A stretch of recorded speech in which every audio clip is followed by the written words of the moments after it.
الحمد لله حمد الشاكرين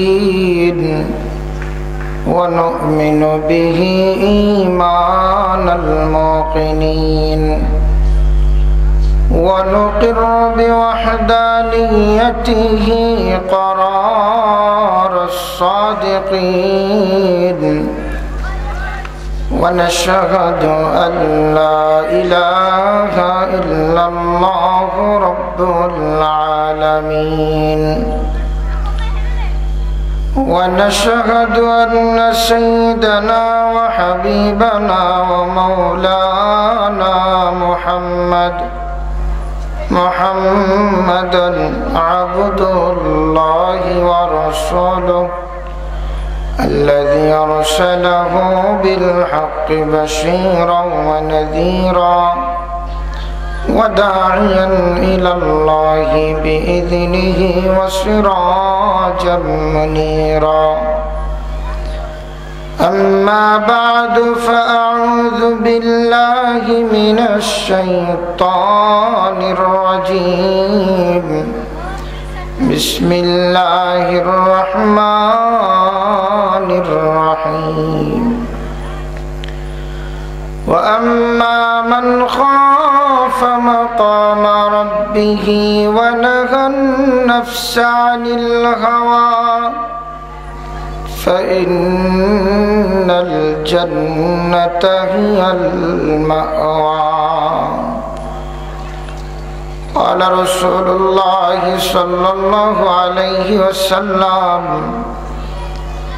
قال رسول الله صلى الله عليه وسلم الكيس من دان نفسه وعمل لما بعد الموت العاجز من أتبع نفسه هواها وتمنى على الله صدق الله مولانا العظيم وصدق رسوله النبي الكريم ونحن على ذلك لمن الشاهدين والشاكرين والحمد لله رب العالمين اللهم صل على سيدنا محمد عدد ما في علم الله صلاة دائمة بدوام ملك الله اللهم صل على روح محمد في الأرواح وعلى جسد محمد في الأجساد وعلى قبر محمد في القبور يا رب صل وسلم دائما أبدا على حبيبك خير الخلق كلهم محبت شکل پڑی بلغ العلا بکماله کشف الدجى بجماله حسنت جميع خصاله صلوا عليه وآله پہاڑ پھاڑ جائیں گے پہاڑ پھاڑ جائیں گے زمین پر زلزلہ ہوگا کہ محمد تخت پر ہوگا عدالت پر خدا ہوگا بلغ العلا بکمالہ کشف الدجى بجمالہ حسنت جميع خصاله صلوا عليه وآله আসুন আমরা আল্লাহ পাকের জিকির করে কিছু খেয়ালের সাথে জিকির করি লা ইলাহা ইল্লাল্লাহ লা ইলাহা ইল্লাল্লাহ লা ইলাহা ইল্লাল্লাহ লা ইলাহা ইল্লাল্লাহ লা ইলাহা ইল্লাল্লাহ জোরে মোহাব্বতে লা ইলাহা ইল্লাল্লাহ লা ইলাহা ইল্লাল্লাহ লা ইলাহা ইল্লাল্লাহ লা ইলাহা ইল্লাল্লাহ লা ইলাহা ইল্লাল্লাহ নেক আমলের ভান্ড গিলা কাজ লাগবে মরণ বিলা নেক আমলের ভান্ড গিলা কাজ লাগবে মরণ বিলা অন্ধকার কবরে তোমার থাকতে হবে একলা লা ইলাহা ইল্লাল্লাহ লা ইলাহা ইল্লাল্লাহ লা ইলাহা ইল্লাল্লাহ এই কালিমার জপমালা দূর হইবে দিল সব জালা এই কালিমার জপমালা দূর হইবে দিল সব ময়লা এই কালিমার প্রেম সৌরবে এই কালিমার প্রেম সৌরবে কবর হবে যে উজালা লা ইলাহা ইল্লাল্লাহ লা ইলাহা ইল্লাল্লাহ লা ইলাহা ইল্লাল্লাহ লা ইলাহা ইল্লাল্লাহ লা ইলাহা ইল্লাল্লাহ লা ইলাহা ইল্লাল্লাহ মুহাম্মাদুর রাসূলুল্লাহ জোরে জোরে করে সাল্লাল্লাহু নাসরা পশ্চিম পাড়া ফুরকারিয়া মাদ্রাসার উদ্যোগে 2 দিন ব্যাপী 25তম ইসলামী মহাসম্মেলন সম্মেলনের আজকের প্রথম দিন 21 নভেম্বর রোজ মঙ্গলবার। আজকের সম্মেলনের প্রথম দিনের সদর আঞ্জুমান জনাবে সদর পীর কামেল আলহাজ হযরত মাওলানা আমানুল্লাহ সরকার সাহেব দামাত বরকাতুহুল আলিয়া আজকের মাহফিলের প্রধান অতিথি বিশেষ অতিথিবৃন্দ এবং আজকের মাহফিলের প্রধান আলোচক মুফতি আহমদুল্লাহ সিরাজি সাহেব দামাত বরকাতুহুল আলিয়া সহকারে হযরত উলামায়ে কেরাম দূর দূরান্ত থেকে আগত বুড়া বাবাজিরা যুবক ভাইরা পর্দার আড়ালের মা বোনেরা মহান রব্বুল আলামিনের দরবারে আলিশানে অসংখ্য অগণিত শুকরিয়া যে মহান রব্বুল আলামিন আপনাকে আমাকে ভালোবেসে দয়া করে মায়া করে পবিত্র আজকের এই মুবারক মাহফিলে আসার বসার তৌফিক এনায়েত করেছেন। এই জন্য মালিকের দরবারে আমরা শুকরিয়া আদায় করি সকলে পড়ি আলহামদুলিল্লাহ।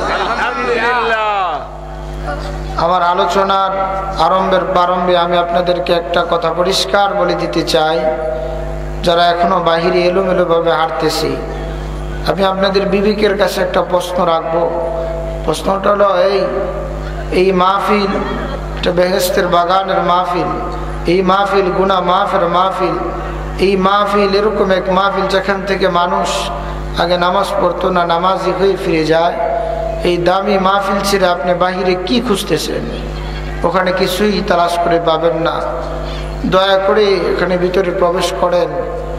যদি প্রবেশ করতে পারেন আর দিলের কান দিয়ে আলোচনা শ্রবণ করতে পারেন, দিল পরিবর্তন করে দেওয়ার মালিককে, জোরে বলেন মালিককে, আল্লাহ যদি পরিবর্তন করে দেয় তাহলে আপনাকে খাঁটি মুমিন বানিয়ে দিতে পারে।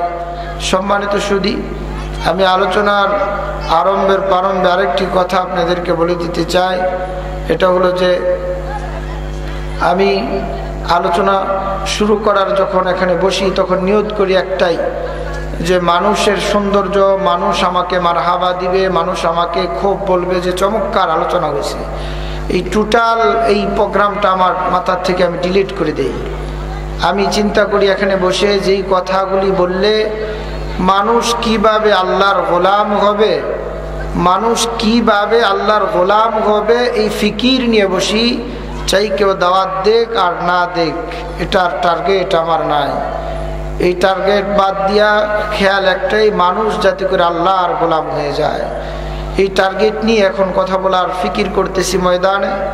আল্লাহ পাক যদি কবুল করেন, এর উসিলা মুসিবতের দিনে নাজাতের জরিয়া হয়ে আল্লাহ পাক আমাকে মাফ করে দিতে পারেন, এই জন্য এই নিয়তে আমি কথা বলি। কাজেই কেউ যদি মনে করেন যে হাসি নাই, ঠাট্টা নাই, কাশি নাই, কিছুই নাই, হুজুর খালি এক অবস্থায় আলোচনা করতেছে, হ্যাঁ হুজুর এক অবস্থায় আলোচনা করবে, কারণ এই আলোচনার ভিতরে এইটাই একটা রকম, এখানে হাসি ঠাট্টা না, এখানে দিলের পরিবর্তনের জন্য আমরা বসেছি। কি বলেন, ঠিক না? সম্মানিত শুধু কোরআন হাকিমের সূরা নাজিয়ার শেষ দিক দিকিয়া একটা আয়াতের অর্ধেকটা তেলাওয়াত করেছি, যেখানে আল্লাহ সুবহানাহু ওয়া তাআলা মানুষের দিলের কথা বলেছেন। দিলের অবস্থা মানুষ বলতে পারে না, দিলের অবস্থা একমাত্র আল্লাহ পাক বলতে পারে। কি বলেন, ঠিক না? পৃথিবীতে যত মানুষের আগমন ঘটেছে, সমস্ত মানুষ যার যার ইচ্ছা মতন দুনিয়ার চাহাতের জন্য তারা দিলের ভিতরে অনেক চাহাত পোষণ করেছে। কোনো একটা মানুষ বলতে পারবে না আমার দিলের চাহাত যতগুলি আমি চাইছিলাম সবগুলি পূরণ হয়ে গেছে। কারণ হলো একটাই, যে আল্লাহ পাক চাহাত দিলে দিয়ে রাখবেন, এটা পূরণ করার হায়াত দুনিয়ার কাউকে দেওয়া হবে না। কেন দেওয়া হবে না? বলেন যে যদি আমি দুনিয়াতে পরিপূর্ণ নিয়ামতই দিতাম তাহলে জান্নাত কেন? এই পরিপূর্ণ নিয়ামতের জন্য আল্লাহ বলেন যে আমি জান্নাতের নিয়ামত রেখে দিলাম। এই জন্য বান্দা দুনিয়ার চাহাত অনেক থাকবে, এগুলা পুরা হবে না। হ্যাঁ, এগুলো আমি পূরণ করব জান্নাতে। কোথায়? জান্নাতে। আমরা সকলে জান্নাতে যাইতে চাই না? কথা বলেন, জান্নাতে যাইতে চাই না? চাই। সম্মানিত শুধু জান্নাত এটা মামার বাড়ির কোনো উত্তরসূরি না যে এখানে গিয়ে দখল দিলাম তারপরে বুক করে নিলাম। জান্নাত আমলের বিনিময়, ইবাদতের বিনিময়, আল্লাহ পাকের রাজি আর খুশির বিনিময়, চোখের পানির বিনিময়। যদি মালিককে রাজি আর খুশি করা যায় তাহলে মালিক ইচ্ছা করলে জান্নাত দিতেও পারেন, মালিক ইচ্ছা করলে জান্নাত নাও দিতে পারেন। এই ক্ষমতার মালিক একমাত্র আল্লাহ তাআলা। কে? আল্লাহ তাআলা। সম্মানিত শুধু কোরআন হাকিমের ওই জায়গা থেকে আপনাদের সামনে আমি তেলাওয়াত করেছি, যেখানে আল্লাহ পাক মানুষের দিলের কিছু কথা বলেছেন। কি কথা আল্লাহ বলেছেন? যারা দিলের ভিতরে একটা জিনিসকে একটা বিদ্যমূল করবে, একটা ফাউন্ডেশন দিলের ভিতরে বসাবে, বেশি কিছুর দরকার নাই, নামাজ বসানোর দরকার নাই, জিকির বসানোর দরকার নাই, হজ বসানোর দরকার নাই, ইবাদত বসানোর দরকার নাই, কিচ্ছুর প্রয়োজন নাই। শুধু দিলের ভিতরে একটা জিনিস রাখবে, একটা স্ট্রাকচার, আপনার একটা সফটওয়্যার দিলের ভিতরে যদি কেউ বসাই দিতে পারে, এই এক সফটওয়্যারে মানুষকে নামাজি বানাবে, এই এক সফটওয়্যারে মানুষকে হাজি বানাবে, এই এক সফটওয়্যারে মানুষকে আল্লাহওয়ালা বানাবে। বলেন সুবহানাল্লাহ। তাহলে এই একটা সফটওয়্যার আমাদের জানা রাখা দরকার না? কথা বলেন, জানা দরকার না? দরকার। এই একটা সফটওয়্যারের কথা আল্লাহ বলেছেন, এবং আল্লাহ পাক বলেছেন যদি এটা দিলে রাখতে পারো তাহলে আমি তোমাকে 2টা জান্নাত দিব। কে বলছেন? আল্লাহ বলছেন।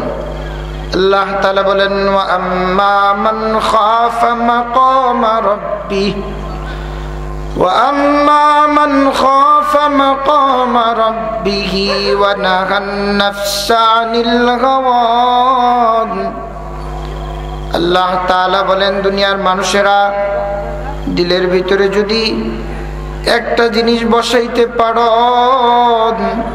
আমাকে আল্লাহ পাকের সামনে উপস্থিত হওয়া লাগবে, আমাকে আল্লাহ পাকের সামনে পরওয়ারদিগার আলমের সামনে উপস্থিত হওয়া লাগবে। এই একটা বিদ্যমূল যদি দিলের ভিতরে বসাইতে পারো রে বান্দা, এই একটা সফটওয়্যার যদি দিলের ভিতরে বসাইতে পারো, খায়সাতে নফসানি হাওয়াই নফসানি, দিলের চাহাতের থেকে দূরে রাইখা আল্লাহ পাকের সামনে উপস্থিত হওয়া লাগবে। এই একটা ভয় যদি দিলের ভিতরে বসাইতে পারো, দুনিয়ার হায়াতে আমি সুদ খাই, দুনিয়ার হায়াতে আমি ঘুষ খাই, দুনিয়ার হায়াতে আমি পরের মাল ঠগায় নিজের মাল বানাই, কিন্তু যদি বান্দার দিলের ভিতরে থাকে আসমানের মালিকের সামনে আমাকে উপস্থিত হওয়া লাগবে, এই এক জিনিস বান্দাকে শুধুই ফিরাবে না, এক জিনিস বান্দাকে আল্লাহর ওলি বানায় দিবে। সুবহান। জিনিসটা কি? আমাকে কার সামনে উপস্থিত হওয়া লাগবে? সকলে বলতেছেন না। কার সামনে? আল্লাহর সামনে। জোরে বলেন, কার সামনে? আল্লাহর সামনে। এখন যদি আমি বলি আমি হব না, সম্ভব না? হওয়াই লাগবে, হওয়াই লাগবে। যেহেতু আল্লাহ পাকের সামনে আপনাকে আমাকে উপস্থিত হওয়াই লাগবে, আল্লাহ তাআলা পুরস্কারের ঘোষণাও দিয়ে দিয়েছেন। আল্লাহ বলেন, ওয়ালিমান খাফা মাকামা রাব্বিহি জান্নাতান, ওয়ালিমান খাফা মাকামা রাব্বিহি জান্নাতান। যে বান্দা দিলের ভিতরে আল্লাহ পাকের সামনে উপস্থিত হওয়ার ভয় রেখে দুনিয়ার হায়াত কাটাইবেন, আল্লাহ পাক তাদেরকে দুইটা জান্নাত দান করবেন। কয়টা জান্নাত? জোরে বলেন, কয়টা জান্নাত? আল্লামা ইবনে কাসির রাহমাতুল্লাহ আলাইহি তার তাফসীরের কিতাবের ভিতরে লিখেছেন, জান্নাতুন ফিদ দুনিয়া ওয়াল আখিরাহ। দুনিয়াতে একটা জান্নাত দান করবেন, আখিরাতে আরেকটা জান্নাত দান করবেন। এ বাবা, দুনিয়ার জান্নাতটা কোনটা? গরিব মানুষ, টাকা নাই, পয়সা নাই, দিন রোজে কষ্ট করে পরিশ্রম করে কিছু টাকা ইনকাম করে, এই টাকা দিয়া সংসার চালায়, 5 ওয়াক্ত নামাজ আদায় করে। গরিব মানুষটা যখন মসজিদে গিয়ে সিজদা দেয়, সিজদার ভিতরে পড়ে সুবহান রাব্বিয়াল আলা, সুবহান রাব্বিয়াল আলা। আর যখন গরিব মানুষটা জিকির করে, আল্লাহ পাকের জিকির করে, সুবহানাল্লাহ সুবহানাল্লাহ সুবহানাল্লাহ, আল্লাহ ডাক দিয়া কয়, দুনিয়ার মানুষেরা শান্তির জন্য দৌড়াদৌড়ি করো, কোথাও শান্তি নাই।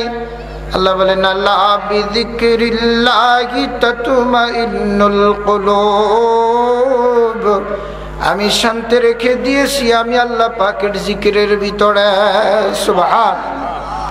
সম্মানিত সুধী, দুইটা জান্নাতের মালিক ওই ব্যক্তি হবে যে ব্যক্তি দিলের ভিতরে একটা ফাউন্ডেশন রাখবে, আমাকে আল্লাহ পাকের সামনে উপস্থিত, কথা বলেন, উপস্থিত হতে হবে। খালি এই জিনিসটা রাখবেন। এটা রাখতে পারলে আপনার হাত সুদের দিকে যাবে না, আপনি ঘুষ খাইতে পারবেন না, আপনি মানুষকে ঠকাইতে পারবেন না, আপনি মিথ্যা বলতে পারবেন না, আপনি ধোঁকা দিতে পারবেন না।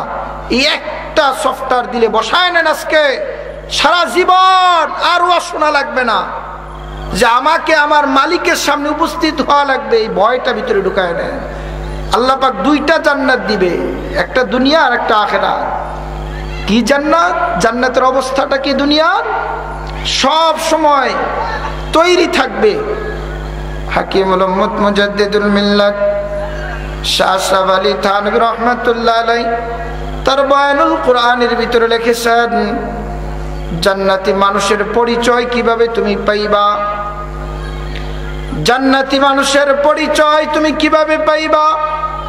হাকিমুল উম্মত বলেন, কৃষক মানুষ বাজারে লাউ বিক্রি করার জন্য লাউয়ের বোঝাটা নিয়ে রওনা হয়ে গেছে, বাজারে বিক্রি করবে, লাউয়ের বোঝা বাজারে বিক্রি করবে, বিক্রি করার জন্য রওনা হয়েছে।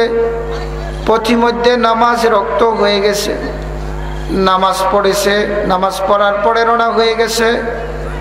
আসমানের মালিক এই বান্দার উপরে এতই খুশি হইলেন। হাকিম উম্মত বলেন, হযরত আজরাইল আলাইহিস সালাম মানুষের রূপ ধরে লোকটার সামনে চলে আসলেন, জিজ্ঞেস করলেন, এ বাবাজি কোথায় গিয়েছিলেন? বলে, বাজারে লাউ বিক্রি করার জন্য গিয়েছিলাম। প্রতিমধ্যে নামাজে রক্ত হয়েছে, নামাজ পড়েছেন? বলে হ্যাঁ নামাজ পড়েছি। বলে আপনার নাম কি? বলে আমার নাম অমুক।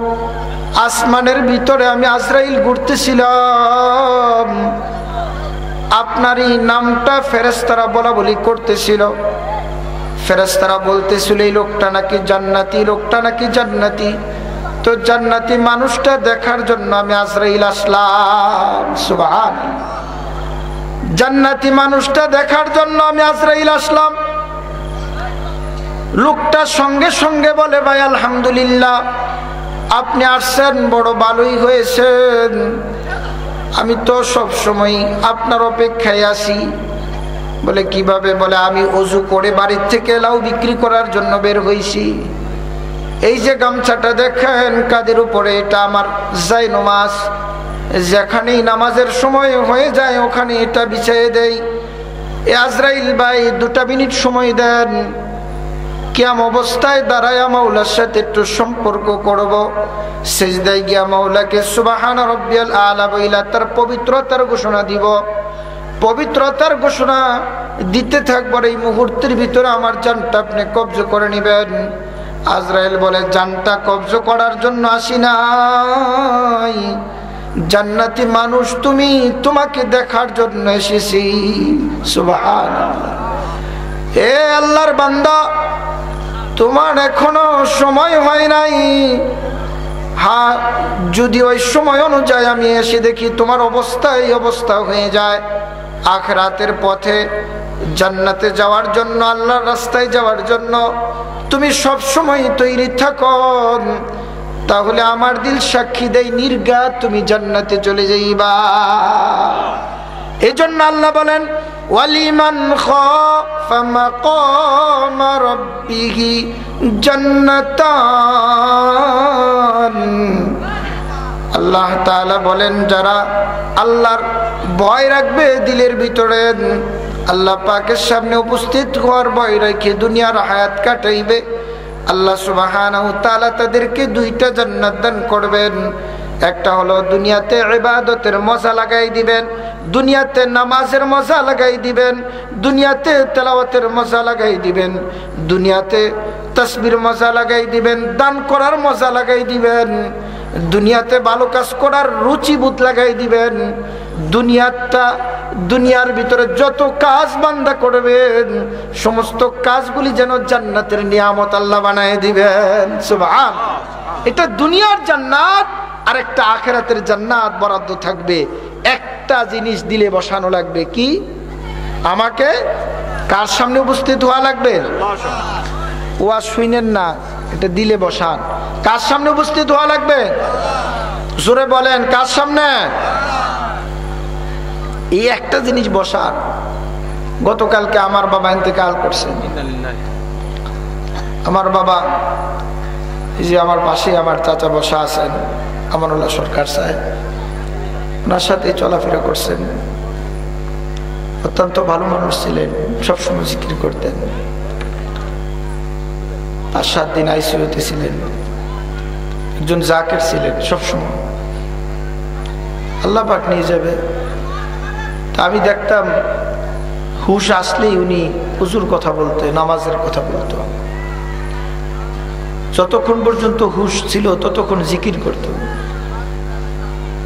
যারা মৃত্যুর পরে চেহারা দেখছে এরা বলতে পারবে চেহারা কত সুন্দর হয়ে গেছে।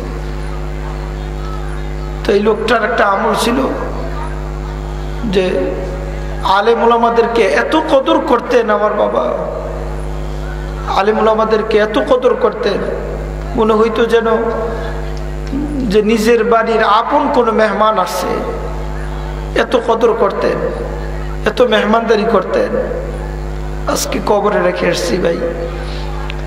এই জন্য বলি যে এত লোক ওখানে কান্নাকাটি করছে, আমি কি কান্নাকাটি করব? আমার চাইতে অনেক বেশি কান্নাকাটি করছে আবার সহচর যারা ছিল, ওরা কান্নাকাটি করে বলে যে সুমর ভাই এত ভালো মানুষ ছিলেন যে উনি ওনার দোকানে গেলেই মন বইরা উনি খাওয়াইতেন। আজকে উনি কবরে চলে গেছে। আজকে মাহফিলে আসার কথা না, দোয়া নেওয়ার জন্য আসা।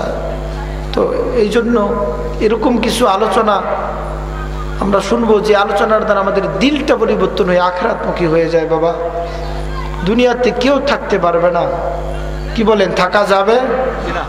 তাহলে কেন আমরা গুনাহ করব? গুনাহটা ছেড়ে দেই, নেক কাজ ধরি, নেকের কাজ করি।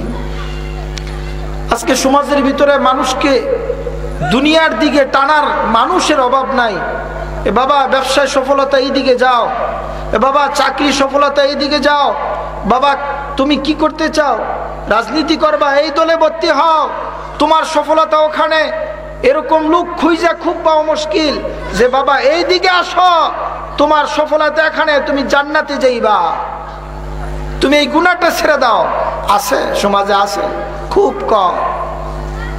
আমরা আওয়াজ শুনতে শুনতে ওয়াজ মাহফিলগুলি নষ্ট করে দিছি, শুধু আওয়াজ শুনি, দিলের পরিবর্তন হয় না, কানে মজা লাগে, বাড়িতে আস্তে আস্তে চলে যায়। এই জন্য বুজুর্গদের অবস্থা আগে এরকম ছিল যে এরা দিলের উপরে মেহনত করতো, শুধু বুজুর্গরা না, 1 লক্ষ মতান্তরে 2,24,000 পয়গম্বর দুনিয়াতে আসছেন, কেউ চেহারার উপরে মেহনত করে নাই, সৌন্দর্যের উপরে মেহনত করে নাই, চিকিৎসা বিজ্ঞানের উপরে মেহনত করে নাই। সব পয়গম্বররা দিলের উপরে মেহনত করছেন, দিলটা কিভাবে আল্লাহর দিকে ঘুরে যায়। সুবহানাল্লাহ। এই জন্য এই ধারাবাহিকতায় আমাদেরও দায়িত্ব যাতে করে আমাদের দিলটা আল্লাহর দিকে ঘুরে যায়। একটা ওয়াকি আপনাদেরকে শোনাই দিই। আল্লাহর ওলি বাইজিদ বুস্তামি রহমতুল্লাহ আলাইহি, যার নাম আমরা শুনেছি, বাইজিদ বুস্তামি রহমতুল্লাহ আলাই, উনি একদিন নামাজ পড়তেছেন, মাকে ডাক দিলেন, মা নামাজে সেজদা দিয়ে মজা পাই না গো মা। মা বলে, বাবা কি কষ্টই, নামাজে সেজদা দিয়ে মজা পাও না তুমি? মা দেখো তো তোমার হায়াতে কোনো ভুল ত্রুটি হয়েছে কিনা, যার কারণে নামাজে মজা পাই না কেন? মা বলে, আচ্ছা বাবা ঠিক আছে, আমি একটু তালাশ করে দেখি কোথাও আমার ভুল হয়েছে কিনা। আল্লাহর ওলি বাইজিদ বুস্তামি রহমাতুল্লাহ আলাইহি কত বড় বুজুর্গ, এ বাবা এত বড় বুজুর্গ। আল্লামা জমিরউদ্দিন রহমাতুল্লাহ আলাইহি তার কিতাবের ভিতরে বাইজিদ বুস্তামির একটা ওয়াকিয়া লিখেছেন। বুস্তাম শহরের ভিতরে একটা নর্তকী মহিলা, প্রস্টিটিউট যাদেরকে বলা হয়, যারা দেহ ব্যবসা করে বেড়ায়, বর্তমান সমাজের ভিতরে, বর্তমান দেশের ভিতরে লাইসেন্স প্রাপ্ত অসংখ্য গণিত প্রস্টিটিউট আছে, যারা দেহ ব্যবসার মাধ্যমে তারা ইনকাম করে, ব্যবসা করে। সরকারিভাবে যাদেরকে লাইসেন্স দেওয়া হয়, আবাসিক হোটেলগুলিতে তারা এরকম ভাবে রাত্রি যাপন করে, অসংখ্য অগণিত যুবকদের চরিত্রের উপরে কলঙ্কের দাগ বসায়। এ বাবা শুধু তাই নয়, তথ্যবিদরা তথ্য লিখেছেন, পত্রিকার পাতা খুললে পাওয়া যায়, ঢাকা শহরের এরিয়ার ভিতরে 1 লক্ষের উপরে প্রস্টিটিউট আছে যারা সরকারি লাইসেন্স প্রাপ্ত। বাবারে ভালো করে বুঝেন, ভালো করে বুঝেন। আল্লাহর ওলি বাইজিদ বুস্তামি রহমাতুল্লাহ আলাইহির জমানার ঘটনা। ওই মহিলাটার অবস্থা এরকম ছিল, চেহারাটা বড় চমৎকার ছিল, বডি ফিটনেস খুব ভালো ছিল। কেউ যদি একবার তাকাইতো তো আরেকবার তাকানোর জন্য সে পাগল হইতো। এই মহিলা একটা রেট লাগাই দিলেন, তার কাছে আসতে হইলে 200 রূপার টাকা লাগবে। এই রেট অনুযায়ী যুবকেরা বাড়ির থেকে টাকা চুরি করে হোক, যেইভাবে হোক টাকা জোগাড় করে সিরিয়াল দিলে, আর সিরিয়াল দেওয়ার পরে তাদের চরিত্র নষ্ট করতে শুরু করে দিছে। এলাকার ভিতরে আবহাওয়া নষ্ট হয়ে গেছে। এলাকার মুরব্বীরা জামাত বন্ধ হয়ে বাইজিদ বুস্তামির দরবারে চলে গেল। ওগো আল্লাহর ওলি, এলাকাটা বড় নষ্ট হয়ে যাচ্ছে, যুবকদের চরিত্রের উপরে কলঙ্কের দাগ বসতেছে। ওগো আল্লাহর ওলি, দয়া করে যদি একটু আপনি আমাদের এলাকার ভিতরে আসতেন, এই মহিলাটাকে বিদায় করতেন, তাহলে আমাদের যুবকেরা বেঁচে যেত। বাবাজিরা আমার ভালো করে শোনাল, আল্লাহর ওলি বাইজিদ বুস্তামি জিজ্ঞেস করলেন তার কাছে যাইতে হইলে কি লাগবে? বলে তার কাছে যাইতে হইলে 200 রূপার টাকা লাগবে। টাকাগুলি উনি 1 সপ্তাহের ভিতরে জোগাড় করলেন। টাকা জোগাড় করে আল্লাহর ওলি বাইজিদ বুস্তামি রহমাতুল্লাহ আলাইহি ওই নর্তকীর বাড়ির গেটের সামনে সিরিয়াল ধরে বসে পড়লেন। বাড়ির দারোয়ান একজন খাদেমা মেয়েকে দাঁড় করাই দিলেন। খাদেমা মেয়েটা দাঁড়ায় আছে, সন্ধ্যার আগমন গনিয়ে আসছেন।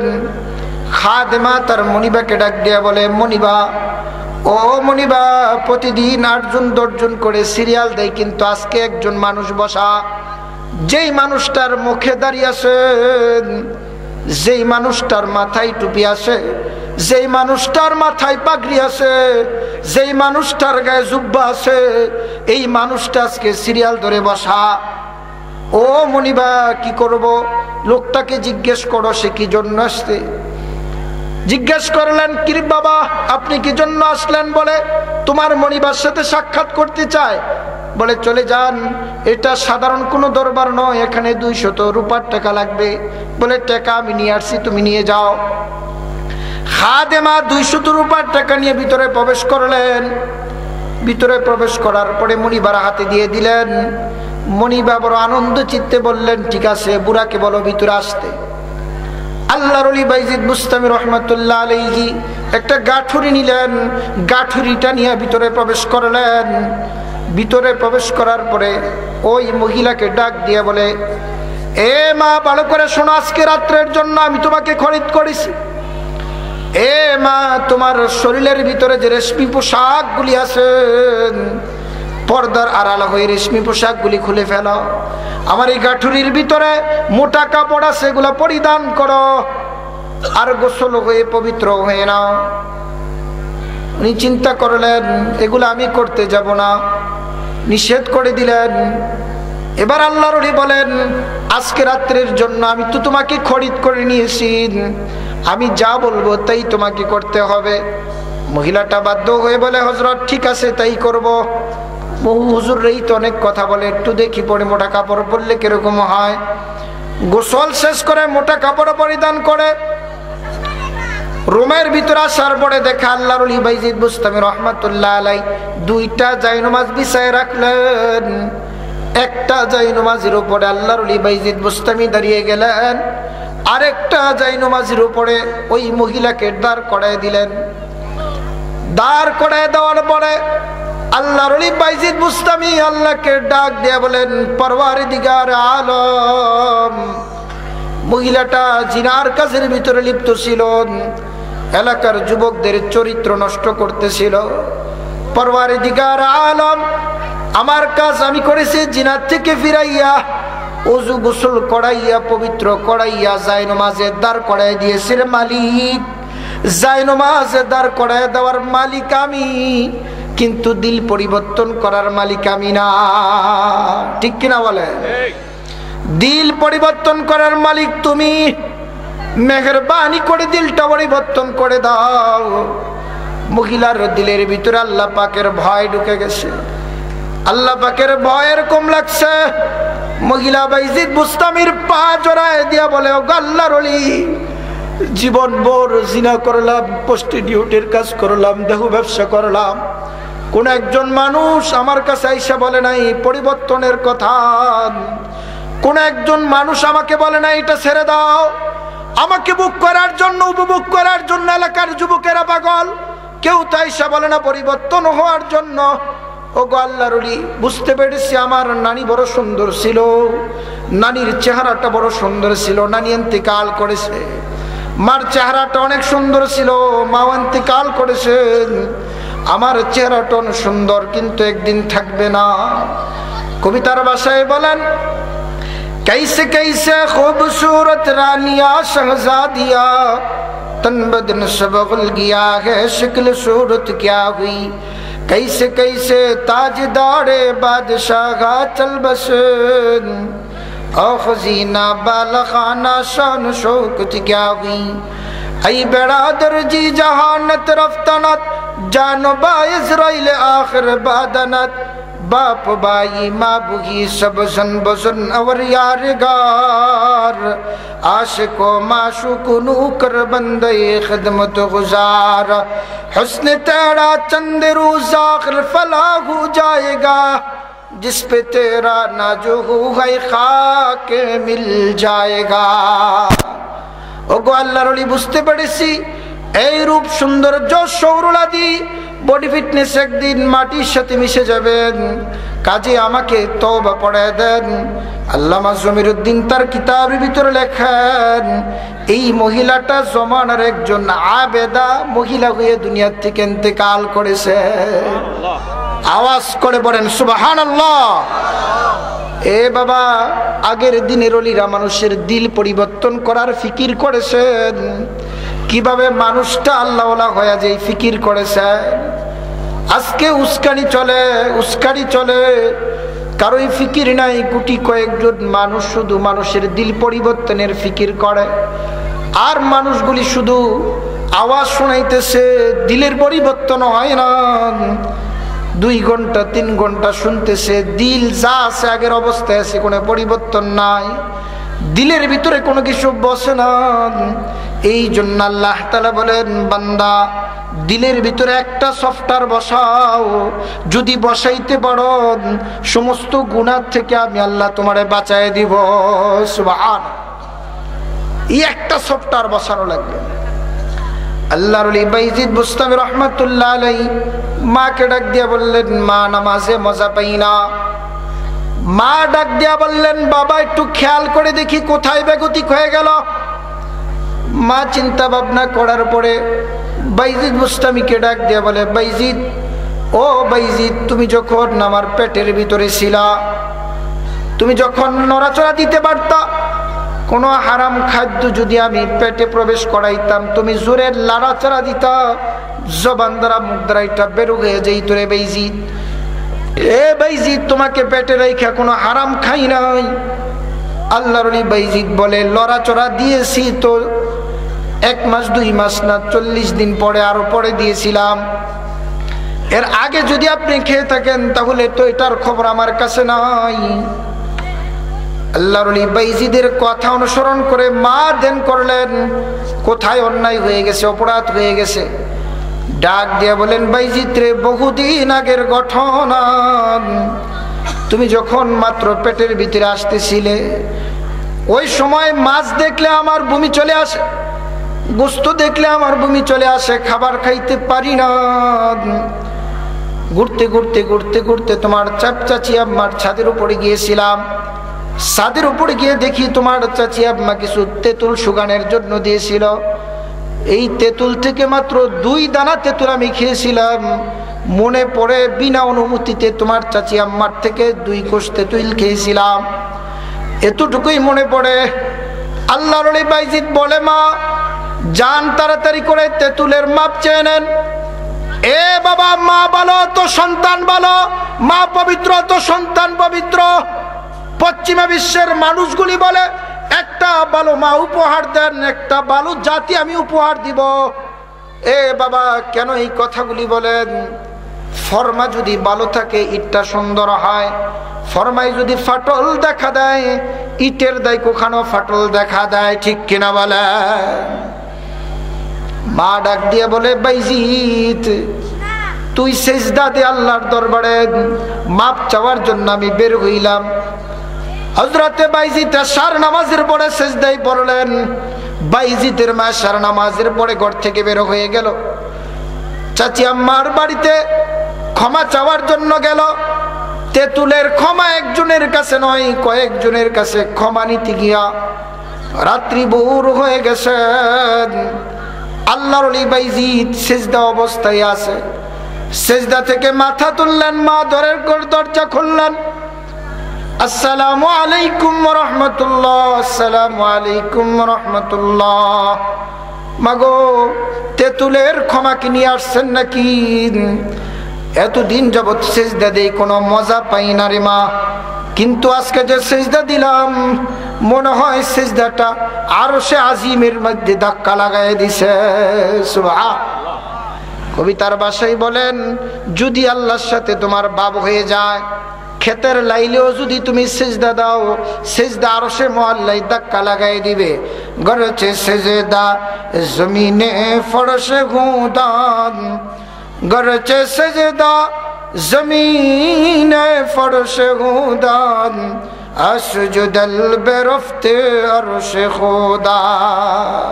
সিজদা যদি সিজদা দেওয়ার মতন আপনি দিতে পারেন, যেখানে ইচ্ছা ওখানেই দিবেন, একটা সিরা গামছা বিছিয়ে দিবেন।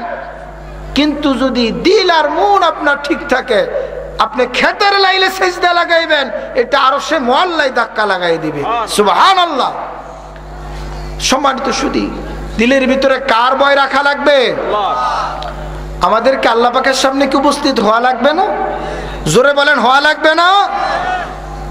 একটা যুবক আজকে বলেন যে আমি আল্লাহ পাকের সামনে উপস্থিত হব না হুজুর, চলতেছি উল্টাপাল্টা দুনিয়াতে চলবো, এটা কি সম্ভব? এটা কি সম্ভব কোনোদিন? তাহলে আল্লাহ পাকের সামনে উপস্থিত হয় লাগবে। এই জিনিসটা দিলের ভিতরে বসান, এই জিনিসটা দিয়ে বসাইতে পারলে আপনি আল্লাহর ওলি হয়ে যাবেন। সুবহানাল্লাহ ওয়া বিহামদিহি। শুধু একটা সফটওয়্যার বসান মিয়া। আরে মিয়া, আজকে তো আমরা গুনাহ নিয়ে কবরে যাইতে চাই, গুনাহ মুক্ত হয়ে কবরে যাইতে চাই না। কিন্তু আগেরকার জমানার বুজুর্গদের অবস্থা এরকম ছিল যে একটা গুনার জন্য বারবার আল্লাহর কাছে কান্নাকাটি করছে। সাহাবাই কেরাম একটা গুনাহ মাপের জন্য বারবার আল্লাহর কাছে ক্ষমা চাইছে।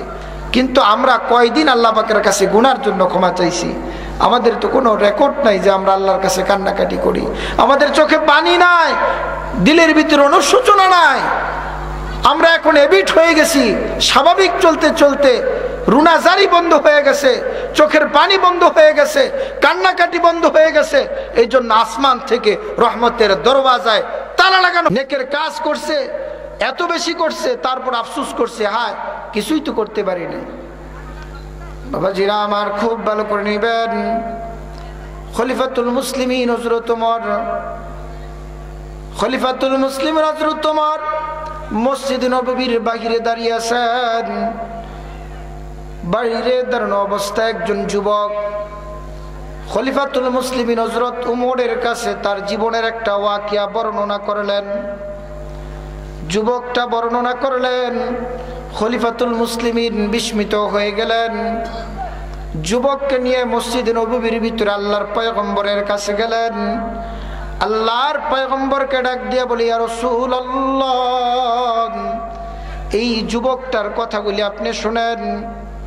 আল্লাহর পয়গম্বর বলে, যুবক বলো তুমি কি করেছো? যুবক বলে, এরকম একটা অন্যায় করেছি যে অন্যায়ের ক্ষমা মনে হয় আসমানের মালিক আমাকে দিবে না। আল্লাহর পয়গম্বর বলেন, এই যুবক তুমি তোমার ঘটনাটা একটু খুলে বলো, কি অপরাধ করেছো, কি অন্যায় করেছো? যুবক খুলে বলে, পয়গম্বর 7 বছর যাবত আমি কাপড় চুরি করি। কয় বছর যাবত? আওয়াজ করে বলেন, কয় বছর যাবত? যুবক বলে, পয়গম্বর 7 বছর যাবত আমি কাপড় চুরি করি, এটাই আমার কাজ, এটাই আমার পেশা। কাপড় চুরি করে করে বাজারে বিক্রি করি। একদিনের ঘটনা, একজন আনসারী মহিলা ইন্তেকাল করেছে, মধ্যবয়সী একজন মহিলা ইন্তেকাল করেছেন। যেই মহিলাটার চেহারা বড় সুন্দর। ওগো পয়গম্বর, ওই দিন রাতেও কাফন চুরি করার জন্য আমি গিয়েছিলাম, কবর খোদার জন্য গিয়েছিলাম। পয়গম্বর গো, কবর খোদার পরে মহিলার চেহারাটা দেখলাম। চেহারা দেখার পরে কাপড়টা টান দিয়া খুললাম, কাফনের কাপড়টা খুলে নিয়ে আসলাম। হঠাৎ করে মনে পড়লো, এত সুন্দর রমণী তো আমার জীবনে আমার চক্ষু কোনোদিন দেখে নাই। মনটা পরিবর্তন হয়ে গেল। পয়গম্বর, শয়তানের দুকাই পড়ে আমি মহিলার সাথে, লাশের সাথে কুকর্ম করালাম। যখনই আমি কুকর্ম করে উঠে আসতেছি, মহিলার জবান দ্বারা বলতেছে, এ জালেম, এ জালেম, তুমি আমার উপরে জুলুম করেছো, অত্যাচার করেছো। দুনিয়ার হায়াতে আমার ইজ্জতের উপরে কেউ কলঙ্কের দাগ বসাইতে পারে নাই, মৃত্যুর পরে তুমি আমার কলঙ্কের দাগ বসাই গেল। রে জালেম, দুনিয়াতে তোমার বিচার হবে, আখিরাতে আল্লাহর দরবারে আমি নালিশ করব, তোমার বিচার হবে। এই কথা বলার পরে যুবক ভয় পেয়ে গেলেন। ব্যাপার কি? মহিলা আরো বললেন, ও পয়গম্বর, মহিলা বললেন, তুমি যদি আমাকে দুনিয়ার হায়াত আমার ইজ্জতের উপরে কলঙ্কের দাগ বসাইতে ব্যথা ছিল না। হাজার হাজার লক্ষ লক্ষ এই রুহু জগতে অনেক রুহুদের সামনে, অনেক মুর্দাদের সামনে, যারা মরে গেছে, এটা আরেকটা জগৎ, ওই জগতের মানুষগুলির সামনে তুমি আমাকে বেজ্জতি করেছ। ও জালেম, তোমার জন্য আমি বদদুয়া করে দিলাম। আল্লাহর নবী গো, বাঁচার কোনো উপায় নাই। পয়গম্বর মুখ ফিরে নিলেন, আর হযরতে ফারুক আজমকে ডাক দিয়ে বললেন, যুবককে মসজিদ থেকে বের করে দাও। মসজিদ নববী থেকে যুবককে বের করে দেওয়া হলো। যুবক চিন্তা করলেন, রহমাতাল লিল আলামিনের দরবার থেকে যখন আমাকে বের করে দেওয়া হয়েছে, পৃথিবীতে আর কোনো দরবার নাই যেখানে আমি নাজাত পাইব। দেখি একটু কান্নাকাটি করে আসমানের মালিকের সাথে সম্পর্ক করতে পারি কিনা। এ বাবা, যুবকটা পাহাড়ের নিচে চলে গেলেন, নিজের গলায় রশি লাগাইয়া পাহাড়ের নিচে ঝুলতেছে আর কান্নাকাটি করে। খাওয়া দাওয়া ছেড়ে দিয়ে যুবক আসমানের মালিকের দরবারে কান্নাকাটি করে ডেকে ডেকে বলে, পরওয়ারদিগার আলম, ওমর মালিক, গুনাহ করে ফেলেছি, গুনাহ করে ফেলেছি। তোমার হাবিবের কাছে গিয়েছিলাম, তোমার হাবিব মাথা ঘুরাই দিয়েছে, ফিরাই দিয়েছে রে। আসমানের মালিক, তোমার শাস্তি বড় কঠিন শাস্তি, এই কঠিন শাস্তি ভোগ করতে পারবো না রে মালিক, মেহেরবানি করে আমাকে তুমি ক্ষমা করে দাও। এ বাবা, আসমানের মালিকের কাছে যখন যুবক পাহাড়ের পদদেশে দরখাস্ত করতে শুরু করে দিল, একদিন যায়, 2 দিন যায়, এক এক কিতাবে এক এক দিনের কথা আছেন। 27 দিন 40 দিন পর্যন্ত যুবকটা পাহাড়ের নিচে কান্নাকাটি করে। এ বাবা, আসমানের মালিক রহমতের রহমত নিয়া এইভাবেই বান্দার দিকে তাকায় থাকেন। বান্দা যখন একটা নেকের কাজ করে তো আল্লাহ পাক ফেরেশতাকে বলেন, তাড়াতাড়ি লিখে ফেলো। বান্দা যখন কোন নেকের কাজ করে, আসমানের মালিক ফেরেশতাকে ডাক দিয়া বলেন, তাড়াতাড়ি লেখো, তাড়াতাড়ি লেখো, দেরি কইরো না। সুবহানাল্লাহ বলেন। বান্দা যখন কোনো গুনার কাজ করে, পরওয়ারদিগার আলম বলে, লেখো না, লেখো না, লেখো না। বান্দা সকালে গুনাহ করেছে, দেখি দুপুরে তওবা করে কিনা। দুপুরে গুনাহ করেছে, দেখি বান্দা রাতে তওবা করে কিনা। রাতে গুনাহ করেছে, দেখি বান্দা সকালে গুনাহ করে কিনা। আল্লাহ ফেরেশতাকে বলেন, লেখো না, লেখো না, একটু লেট করো, লেট করো, দেখি আমার বান্দা আমার কাছে মাপ চাই কিনা। এ বাবা, আসমানের মালিক তাকায়, আসমানের মালিক তাকায়। পয়গম্বরের কাছে ওহী নাজিল হয়ে গেল। ওহী আসাদুহা কাসালসালাতিল জিরা, ঘন্টার শিকলের ন্যায় আওয়াজ শুরু হয়ে গেল। পয়গম্বরের কাছে হযরতে জিবরাইল, সমস্ত গুনাহ থেকে বাঁচার উপায় আল্লাহ পাক বের করে দিবেন। এই জন্য আমাদের বুজুর্গরা ওয়াকিয়া শোনাইতেন বাবা। আল্লাহ পাক কোরআনে হাকিমের ভিতরে অসংখ্য অগণিত ওয়াকিয়া শোনাইছেন। 500-র উপরে শুধু ওয়াকিয়াই শোনাইছেন, ইমানদারদের ওয়াকিয়া শোনাইছেন। এই দেশের ভিতরে যিনি হাদিসের দর্শ দিয়েছিলেন, শাহ ওয়ালিউল্লাহ মুহাদ্দিস দেহলভী রাহমাতুল্লাহ আলাইহি, তার সুযোগ্য সন্তান শাহ আব্দুল আজিজ মুহাদ্দিস দেহলভী রাহমাতুল্লাহ আলাইহি। শাহ আব্দুল আজিজ মুহাদ্দিস দেহলভী রাহমাতুল্লাহ আলাইহি যেই মাদ্রাসায় পড়াইতেন, ওই মাদ্রাসার একখানা ঘটনা আপনাদের কাছে শোনাই দিই বাবা। মাদ্রাসার তালবে ইলমরা বহু দূর লজিং থাকে। এখনো বালিয়া মাদ্রাসায় গিয়ে দেখবেন, মাদ্রাসায় 1-2টা ছাত্র নয়, 1000-এর উপরে ছাত্র লজিং খায়। সাইকেল দিয়া বহু দূর থেকে লজিং থেকে মাদ্রাসায় পড়াশোনা করেন। এটা শুধু এখানেই না, এই জায়গায় না, এই অবস্থায় না, বহু আগের থেকে এটা চলে আসছে। শাহ আব্দুল আজিজ মুহাদ্দিস দেহলভী রাহমাতুল্লাহ আলাইহি কত বড় বুজুর্গ ছিলেন। উনার মাদ্রাসার ওই তালবে ইলম লজিং খাইতেন। যেই বাড়িতে লজিং ছিল, পাশের বাড়িটা একজন বড়লোক মহিলার বাড়ি ছিল। মহিলাটা সুন্দরী ছিল কিন্তু চরিত্র খারাপ ছিল। যুবকের চেহারার দিকে দেখা দেখা বারবার তাকাইতো। একদিন খাদমা দিয়া ডাকাইলেন, এই ছাত্রটাকে আমার ঘরের ভিতরে একটু নিয়ে আসো, একটা মাসলা জিজ্ঞেস করব। কি জিজ্ঞেস করব? কথা কন্যাকে লিগা কি জিজ্ঞেস করব? মাসলা জিজ্ঞেস করব। নিয়ে আসছে। আসার পরে বলে, এই মাদ্রাসার ছাত্র, তোমার চেহারাটা দেখে আমার কাছে খুব ভালো লাগছে। তুমি যদি আমার মনের ইচ্ছা পূর্ণ করো তাহলে আমি তোমাকে পুরস্কৃত করব। ছাত্র জিব্বাই কামড় দিয়ে বলে, হ্যাঁ আমি হাদিসের ক্লাসের ছাত্র, আমি এই কাজ করতে পারবো না। বলে, করতে পারবা না? দরজা লাগানো, বাহির দিক দিয়ে যাওয়ার কোনো রাস্তা নাই। যুবকটা ডাক দিয়ে বলে, যাওয়ার রাস্তা নাই, কি করা যায়? বলে, আমাকে একটু বাথরুমের সুযোগ করে দেন। মহিলা বলে, মোল্লা মৌলবীর একটু তাদের কমন সেন্স কম থাকে, বাথরুমের এই সিলিন্ডারের পাইপ দিয়ে আপনি কিভাবে বের হবেন? এটা সম্ভব না। যান, পায়খানা আসে না, বাথরুমে বৈশা জোর করে একটু পায়খানা হাতের ভিতরে নিছে। এই যুবক, তুমি তো সুযোগ তালাশ করো, তোমার চরিত্র নষ্ট করার জন্য ফিকির করো সকাল থেকে সন্ধ্যা পর্যন্ত। ওই জান্নাতি যুবক কারা? সুযোগ হাতের মুঠের ভিতরে চলে আসছে, হাতে পায়খানা নিছে, হাতে পায়খানা নিয়ে হাতে ডলা দিয়া শরীরের ভিতরে মাখছে। ঘরের ভিতরে আসার পরে দুর্গন্ধ বের হয়ে গেছে। মহিলা খাদেমাকে ডাক দিয়ে বলে, দরজা খুলে দে, ইল্লত মৌলবী বের হয়ে যা। বলেন সুবহানাল্লাহ।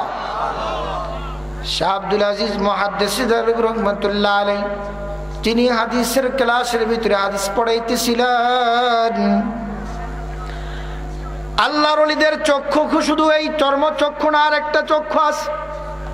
আল্লাহ কোরআনে বলেন, এই চক্ষু আমি দিছি, চক্ষু দ্বারা তারা দেখে না। ওয়ালাহুম আয়ুনিল্লা ইউবসিরুনা বিহা ওয়ালাহুম আযানুল্লা ইয়াসমাউনা বিহা। এই কান আর এই চক্ষু কিন্তু বাবা চামড়ার চক্ষু আর চামড়ার কান না। শাহ আব্দুল আজিজ মুহাদ্দিস রাহমাতুল্লাহ আলাইহি বসা আছেন। ছাত্ররা ক্লাসের ভিতরে বসে গেছে। ছাত্রটা একটু পিছনে পড়ে গেছে, পিছনের টেবিলে বসে গেছে।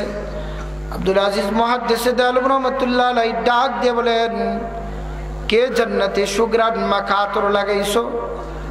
আমার নাক বলতেছে কোন জান্নাতি আতরের গ্রাণ আমার নাকে স্পর্শ করছে। সুবহানাল্লাহ। এ বাবাজিরা, যুবকেরা, কোথায় দৌড়াও, কোথায় কি করো? চরিত্র নষ্ট করার জন্য আজকে সামগ্রীর কোনো অভাব নাই।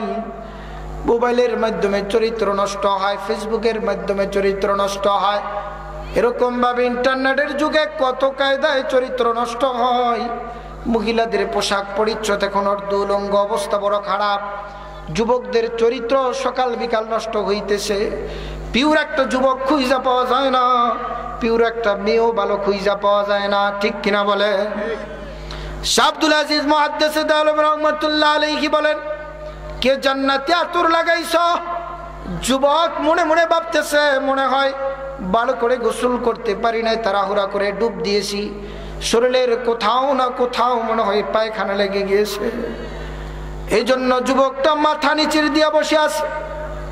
ক্লাসের সমস্ত ছাত্ররা চলে গেছে, যুবকটা মাথা নিচে দিয়ে বসে আছে। আব্দুল আজিজ ডাক দিয়ে বললেন, যুবক রে, কি ঘটনা ঘটেছে একটু বলো।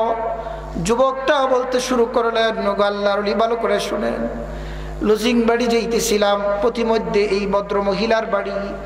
যেই মহিলাটার চরিত্র নষ্ট আমি জানতাম না, সে আমার সাথে দুষ্কৃত করার জন্য, খারাপ কাজ করার জন্য উদ্যত হলো।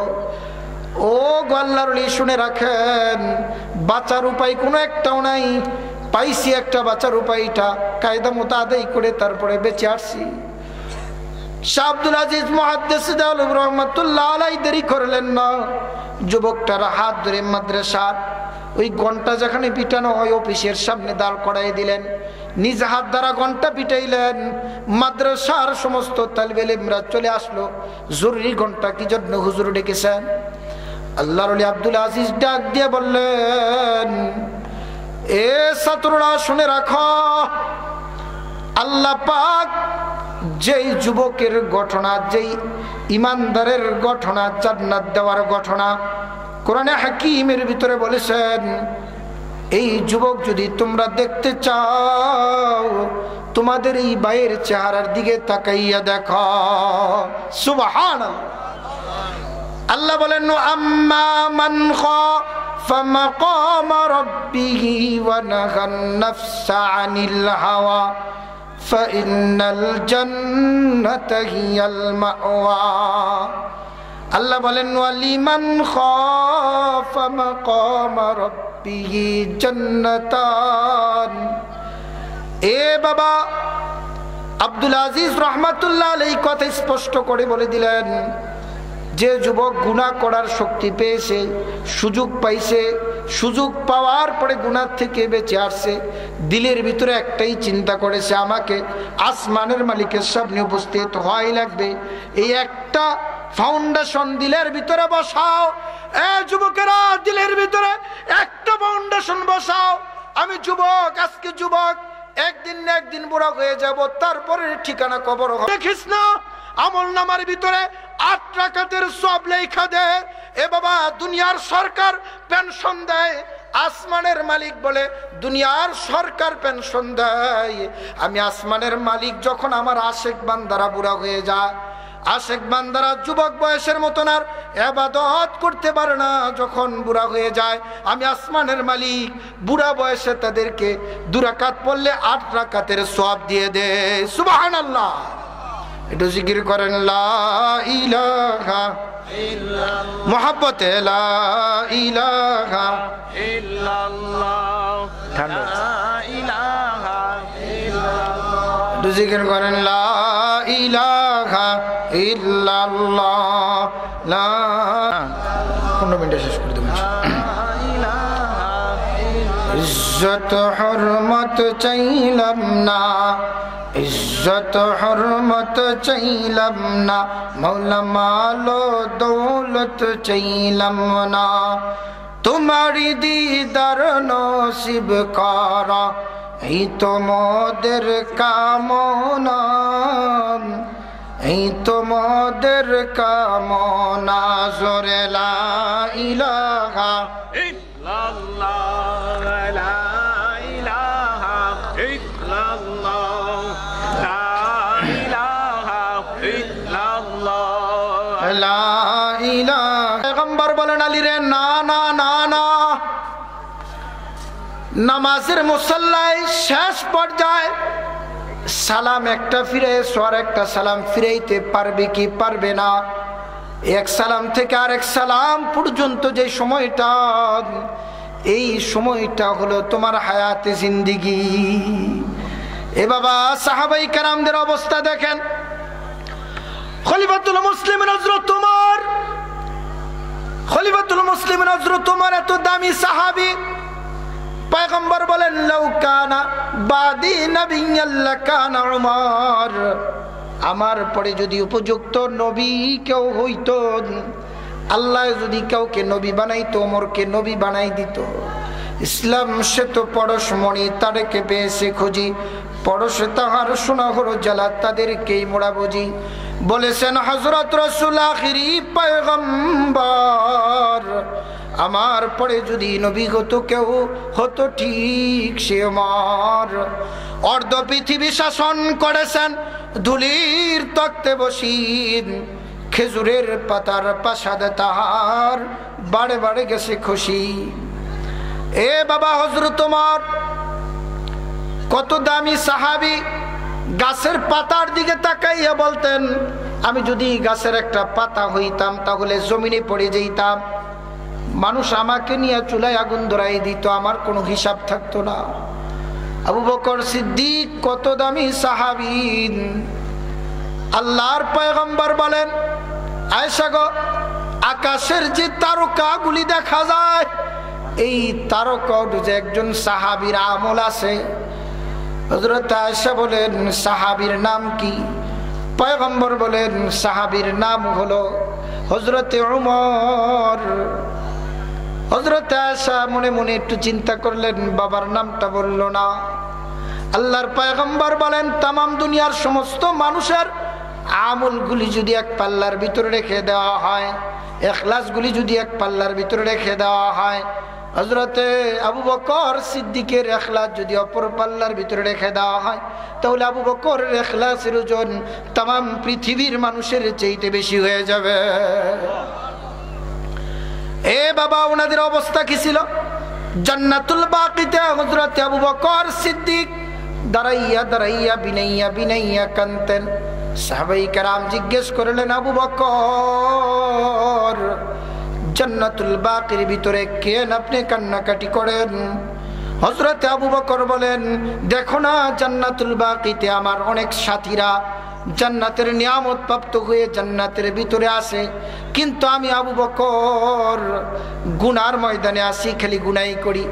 মাঝে মধ্যে আবু বকর জিহ্বাকে টান দিয়ে বের করতেন, লাঠি দ্বারা জিহ্বার উপরে প্রহার করতেন, আর বলতেন, জিহ্বারে তোর কারণে কত অপচয়মূলক কথা হয় আর কত গুনার কথা হয়। জিহ্বার উপরে প্রহার করতেন। আবু বকর, ওমর এরা কত দামি ছিল। নবী আলাইহিস সালাম রাত্রিবেলা একদিন রওনা হইলেন, হযরতে ফারুক আজমের বাড়িতে গেলেন।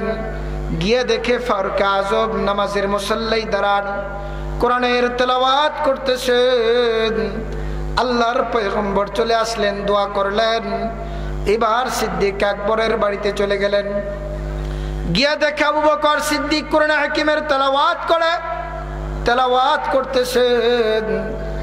তেলাওয়াত শেষ করার পরে আল্লাহর পয়গম্বর তার জন্য দোয়া করলেন। মসজিদে চলে আসলেন, ফজরের নামাজের ইমামতি করলেন পয়গম্বর। আসসালামু আলাইকুম ওয়া রাহমাতুল্লাহ, আসসালামু আলাইকুম ওয়া রাহমাতুল্লাহ। আবু বকর, ওমর, গত রাত্রে আমি তোমাদের বাড়িতে বেড়াইতে গিয়েছিলাম। আবু বকর ওমর চমকে উঠলেন, ডেকে ডেকে বলেন, ইয়া রাসূলুল্লাহ, ইয়া হাবিবাল্লাহ, কখন গিয়েছিলেন বেড়াইতে? কখন গিয়েছিলেন? খেদমত করতে পারি নাই। এই কথা বলার পরে পয়গম্বর বলেন, আমি তোমাদের বাড়িতে গিয়েছি দাওয়াত খাওয়ার জন্য নয়। দেখেছি তোমরা রাত্রিবেলা বিছানার ভিতরে পিঠ লাগায় ঘুমাও, না আমার মাওলার সাথে সম্পর্ক করো। সুবহান। মিল্লতে আশিক সে মিল্লতে হা জুদাস্ত, আশিকারা মিল্লতে মজহব খুদাস্ত। आशिकारा से आलामों पे सौर, आख दर्द रूह दर्द चश्मे सार। बाबा जीरा আমার আল্লাহর পয়গম্বর প্রশ্ন করলেন, আবু বকর, নামাজের মুসল্লায় তুমি দাঁড়ায়া কোরআনের তেলাওয়াত করতেছো বটে, আওয়াজটা কেন মধ্যম আওয়াজে তেলাওয়াত করলা, কারণ কি? হযরত আবু বকর বলে, পয়গম্বর, ও পয়গম্বর, আসমা তোমার না যাইতু, আমি তো ওই মালিকের ইবাদত করি যেই মালিক আস্তে বললো শুনেন, জোরে বললো শুনেন, ওই মালিকের ইবাদত করে, এই জন্য আস্তে আস্তে কোরআনের তেলাওয়াত করলাম। আল্লাহর পয়গম্বর হযরতে ফারুক আজমকে বললেন, এ ফারুক আজম, এ ওমর ফারুক, তুমি নামাজের মুসল্লায় তেলাওয়াত করতেছিলে, তো জোরে আওয়াজে কেন তেলাওয়াত করলা? ফারুক আজম ডেকে ডেকে বলে, পয়গম্বর, এই জন্য জোরে তেলাওয়াত করলাম, এই জন্য জোরে তেলাওয়াত করলাম, আমি একা একা নামাজের মুসল্লায় কোরআনের তেলাওয়াত করে আল্লাহ পাকের সাথে শুধু সম্পর্ক করব না, না, আমার এই তেলাওয়াতের আওয়াজ যদি আমার কোনো ভাই শোনে, ঘুমটা ভেঙে যাবে, সে ওযু করবে, নামাজের মুসল্লায় দাঁড়ায় সেও মাওলার সাথে সম্পর্ক করবে, এই জন্য আমি ফারুক আজম জোরে তেলাওয়াত করি। সুবহানাল্লাহ। এই ছিল এদের অবস্থা। আর আমাদের অবস্থা কি? আমরা তো গুনাহ কইরা মজা পাই, গালি দিয়া মজা পাই।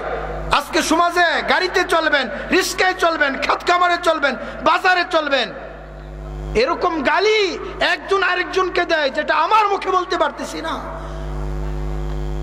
কুকুর শুয়ার নিয়ে মানুষ গালি দেয়, এইভাবে গালি দেওয়ার পরে বন্ধু খুব খুশি হয়।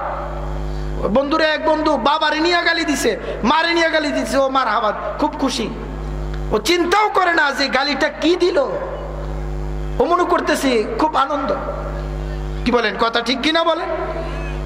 গালিগুলোকে ফ্যাশন বানায় ফেলাইছি আমরা, আর গুনাহ করাকে আনন্দ। এই জন্য আমাদের শায়েখ বলতেন চেয়ারম্যান সাহেব নামাজ পড়ে, হ্যাঁ চেয়ারম্যান সাহেব মসজিদে আসছে, আশ্চর্য। মানে তাহলে চেয়ারম্যানেরা নামাজ পড়ে না, মসজিদে একবার আসছে, এটা বিরাট কিছু, ঠিক কিনা বলেন? যে নামাজ তো পড়েই না, একবার মসজিদে আসছে। মেম্বার সাহেব আজকে মসজিদে গেছে গো, বিরাট কিছু এটা। তাহলে বুঝা গেল যে এরা মসজিদে মাঝে মধ্যে আসা, এটা আমরা অন্য কিছু মনে করতেছি, বিরাট কিছু, স্বাভাবিক না। তাহলে বেনামাজির সংখ্যাটা কি পরিমাণ আছে?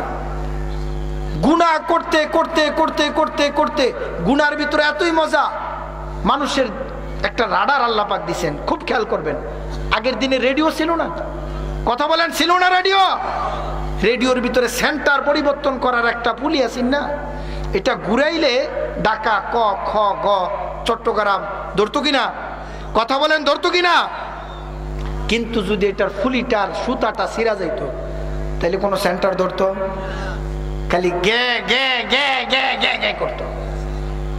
আজকে আমাদের কলব নামক ওই রাডার, ওই সেন্টারের দড়ি ছিঁড়ে গেছে।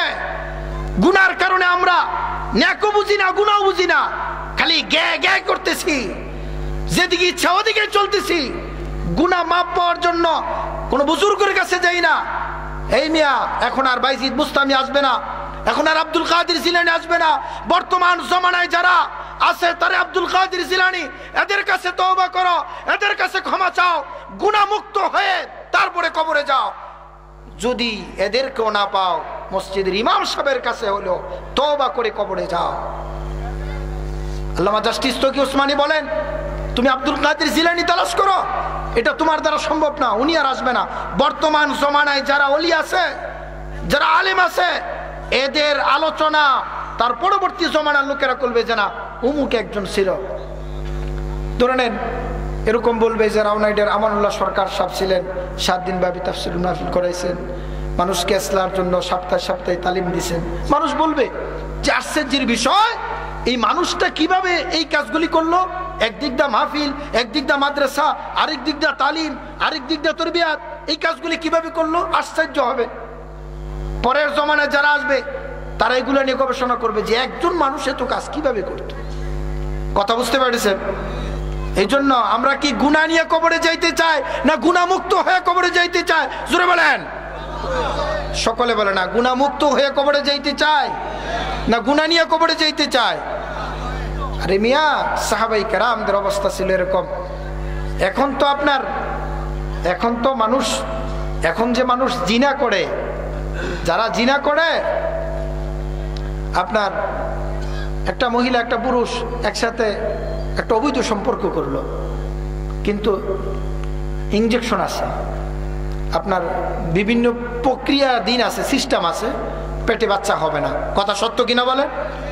কিন্তু আগের জমানায় তো এগুলো ছিল না। এক মহিলা হঠাৎ করে একটা ভুল করে বসছে, ধরে পেটে বাচ্চা চলে আসছে। এখন তো অসংখ্য অগণিত ভুল হচ্ছে, কিন্তু এটা দরাসর বাইরে, কেউ এটাকে কিছু মনে করতেছে না, বাবাও মনে করে না। ফ্রি মেয়ে চলে, ফ্রি মেয়ে চলতেছে, ছেলের সাথে গল্প করতেছে, পার্কে বোর্ডকে বিভিন্ন অঞ্চলে যাচ্ছে, বাবা কিছু বলে না। এই বর্তমান জমানা চলছে এরকম। কিন্তু আগের জমানায় এই সিস্টেম টিস্টেম ছিল না, ইনজেকশন টিনজেকশন ছিল না। এই বাহির বিশ্বের অবস্থা, সিঙ্গাপুর নয়, আপনার এই যে আমেরিকাতে কলেজে মেয়েদেরকে যখন ভিতরে ঢুকায়, তখন মায়াবরী নামক যে ট্যাবলেটটা আছে, এটা খাওয়ায়া পরে ভিতরে ঢুকায়। কারণ হলো যদি কোনো অ্যাক্সিডেন্ট হয়, এই জন্য বড়ি খাওয়ায় ভিতরে ঢুকানো হয়। আজকে সমাজ এত নিচু গেছে, এত নিচু গেছে। চরিত্র বলতে আজ থেকে 12 বছর পরে যান, অথবা 12 বছর পিছনে আসেন, পিছনে আসে দেখবেন যে ছেলে মেয়ে একসাথে কথা বললে মানুষ সমালোচনা করতো, অমুকের ঘরের ছেলেটা অমুকের ঘরের মেয়ের সাথে একটু কথা বলছে, সর্বনাশ, এলাকাত গজব না জেলিব, ঠিক কিনা বলে? এখন যদি একসাথে বেড়ায়, একসাথে ঘুরে, এক রিস্কায় চলে, বাজার ঘাট করে, কোনো মাইন্ড টাইম, কোনো মাইন্ড টাইট কিছু নাই, ঠিক কিনা বলে? এটা হলো বাস্তবতা। আজ থেকে আবার সামনের দিকে যান, আরো 12 বছর এক যুগ, তখন মানুষ সমালোচনা করবে চরিত্র বলতে নাকি একটা দৌলত ছিল, যে একজন মানুষ একটা মহিলা দিয়ে জীবন কাটাইছে, এটা কিভাবে সম্ভব? মানুষ এই কথাগুলি আলোচনা করবে যে মানুষের চরিত্র অনেক এরকম ছিল। চলে আসছে ইয়া রাসূলুল্লাহ, নবীজি বলেন বাচ্চাটা দুনিয়াতে আসুক, তারপরে তোমার বিচার করা হবে। বাচ্চা দুনিয়াতে আসছে, নবীজির কাছে নিয়ে আসছে। ইয়া রাসূলুল্লাহ, বাচ্চা তো আসছে, এখন বিচার করেন। আমি পবিত্র হইতে চাই, আমি এই জিনাত থেকে পবিত্র হইতে চাই, আমি যে গুনাহ করেছি আমাকে পবিত্র করে দেন। আমি এই গুনাহ নিয়ে কবরে যাইতে চাই না, গুনাহ মুক্ত হয়ে কবরে যাইতে চাই। সুবহানাল্লাহ বলেন। আল্লাহর নবীজি বললেন, ও মহিলা তুমি চলে যাও, তোমার বাচ্চাটা যদি শক্ত খাবার খাইতে পারে। এ মহিলা চলে যাও, তোমার বাচ্চা যদি শক্ত রুটি খাইতে পারে তাহলে বাচ্চাটাকে আমার কাছে নিয়ে আসবা। বাচ্চাকে প্রশিক্ষণ দিতেছে মহিলা শক্ত রুটি খাওয়ানোর জন্য, কিন্তু বাচ্চা শক্ত রুটি খাইতে পারে না। তারপর মা তাকে প্রশিক্ষণ দেয়, এই জন্য প্রশিক্ষণ দেয় মার ইচ্ছা হলো আমি পবিত্র হইব, দিলের ভিতরে কোনো নেফাকি থাকতে পারবে না, গুনাহ নিয়ে কবরে যাইতে চাই না। মা এই চিন্তা করার পরে প্রশিক্ষণ দিয়ে দিয়ে বাচ্চার হাতে রুটিটা ধরাইল। রুটি ধরাইয়া তারপরে বাচ্চাকে পয়গম্বরের সামনে হাজির করলো। ইয়া রাসূলুল্লাহ, ইয়া হাবিবাল্লাহ, আল্লাহর পয়গম্বর তাকায় দেখেন আমার বাচ্চাটা শক্ত রুটি খাইতে পারে। পয়গম্বরও আর দেরি কইরেন না, জিনার গুনাহটা সহ্য হয় না, পবিত্র করে দেন, পবিত্র হয়ে আল্লাহর কাছে যাইতে চাই। সুবহানাল্লাহ পড়েন। বাবাজিরা আমার ভালো করে শুনেন, আল্লাহর পয়গম্বর বাচ্চাটাকে একজন সাহাবীর হাওলা করে দিলেন আর বলে দিলেন তাকে এরকম ভাবে জমিনের নিচে অর্ধ পর্যন্ত কোমর পর্যন্ত গেড়ে দাও। জমিনের নিচে কোমর পর্যন্ত গেড়ে দেওয়া হইল, আর পাথর নিক্ষেপ হওয়া শুরু হয়ে গেল। নবীজির পালক পুত্রের সন্তান যায়েদের সন্তান ওসামা, হযরতে ওসামা দামি একটা কাপড় পরিধান করে ওই মাঠের ভিতরে দৌড়াইতেছিল। হযরতে ওসামা একটা পাথর নিলেন, পাথরটা নিক্ষেপ করলেন মহিলার গায়ের ভিতরে। পাথর নিক্ষেপ করার পরে মহিলার মাথার থেকে রক্ত ফিলকে দিয়া তার নতুন জামার উপরে পড়লো। নতুন জামার উপরে রক্ত পড়ার সঙ্গে সঙ্গে সে একটা গালি দিয়ে দিল, একজন নাপাক মহিলার রক্ত আমার কাপড়ের ভিতরে লেগে গেছে। এই কথা বলার সঙ্গে সঙ্গে রাহমাতাল লিল আলামিন মহিলার জবানটা ওই উসামার জবানটার ভিতরে হাত দিয়ে চাপ দিয়ে ধরলেন আর বললেন, উসামা কি কথাই তুমি বলেছো, তুমি কি জানো এই মহিলাটা এরকম একটা তওবা করেছে, এত বড় তওবা এই মহিলা করেছে, এই তওবাটা যদি আরবের এই বড় গোত্রের উপরে ভাগ করে দেওয়া হয় সমস্ত গোত্রের মানুষগুলির গুনাহকে আল্লাহ পাক পবিত্র করে দিবে। সুবহানাল্লাহ। এই ছিল বাবা সাহাবায়ে কেরামদের অবস্থা। গুনাহ নিয়ে কেউ কবরে যাইতে চায় না, আর আমরা গুনাহ ছাড়তে চাই না, গুনাহ নিয়েই কবরে যাইতে চাই। এজন্য একটা অ্যান্টিবায়োটিক ট্যাবলেট আজকে আপনাদেরকে দিয়ে যাব। একটা ট্যাবলেট দিয়ে যায়, একটা ট্যাবলেটটা হলো وَأَمَّا مَنْ خَافَ مَقَامَ رَبِّهِ وَنَهَى النَّفْسَ عَنِ الْهَوَى। আল্লাহ পাকের সামনে আপনাকে আমাকে উপস্থিত হওয়া লাগবে, এইটার চিন্তা দিলের ভিতরে বসান। হাওয়াই নফস মুনসাই জিন্দেগি থেকে নিজেকে বিরত রাখেন। যদি রাখতে পারেন আল্লাহ বলেন ওয়ালিমান খাফা মাকাম রাব্বিহি জান্নাতান। আল্লাহ বলেন যারা নিজের দিলের ভিতরে এই স্ট্রাকচার বসাইতে পারবে, আমার সামনে উপস্থিত হওয়াই লাগবে, আমার সামনে উপস্থিত হওয়াই লাগবে, আমার সামনে উপস্থিত হওয়াই লাগবে। আমি কেমনে জিনা করি, আল্লাহর সামনে আমাকে উপস্থিত হওয়াই লাগবে। কিভাবে সুদ খাই, আল্লাহর সামনে আমাকে উপস্থিত হওয়াই লাগবে। কিভাবে বোন ভাইদের সম্পদ নিজের বানাই, আল্লাহর সামনে আমাকে উপস্থিত হওয়াই লাগবে। এই চিন্তা যদি বাবা দিলের ভিতরে বসাইতে পারেন, আল্লাহ বলেন আমি তাদেরকে দুইটা জান্নাত দিব, জান্নাতুন ফিদ দুনিয়া ওয়াল আখিরা। একটা জান্নাত দুনিয়াতে, আরেকটা জান্নাত আখিরাতে। সুবহানাল্লাহ বলেন, আওয়াজ করে বলেন সুবহানাল্লাহ। সম্মানিত সুধী, আমি আগেই বলেছি যে আজকে আলোচনা করার মতন কোনো এনার্জি নাই। আমার বাবাকে আজকে আমি নিজে হাতে কবরে রাখছি। আমার বাবা আহলুল্লাহ ছিলেন, গতকাল 3টা 20 মিনিট ইন্তেকাল করেছেন। 2টা কিডনি ফেলিওর হয়ে গিয়েছিল। আজকে জানাজা হয়েছে, আমার কাকা জানাজা গিয়েছিলেন। কাজেই আমার আব্বার জন্য দোয়া চাই, আল্লাহ পাক যেন আমার আব্বার গুনাহ মাফ করে দিয়ে কবর জান্নাতের বাগান বানায় দেয়। সকলে বলে আমিন। আমার আব্বার জন্য আপনারা মাহফিল শেষে দোয়া করবেন, আর বিশেষ করে আল্লাহ ওয়ালাদের সোহবত গ্রহণ করবেন। কাউকে না পাইলে মসজিদের ইমাম সাহেবের সাথে সম্পর্ক রাখেন, গুনাহমুক্ত হয়ে কবরে যাওয়ার ফিকির করেন। যদি এই চিন্তার চেতনা দিলে থাকে তাহলে আল্লাহ পাক আপনাকে মাফ করে জান্নাতের নিয়ামত দিতে পারে। আর যদি আপনি আপনার মতন এইভাবে ব্রেকবিহীন চলতে থাকেন, অ্যাক্সিডেন্টে মৃত্যু হয়ে যাবে। বলে হুজুর অ্যাক্সিডেন্টের মৃত্যু কি?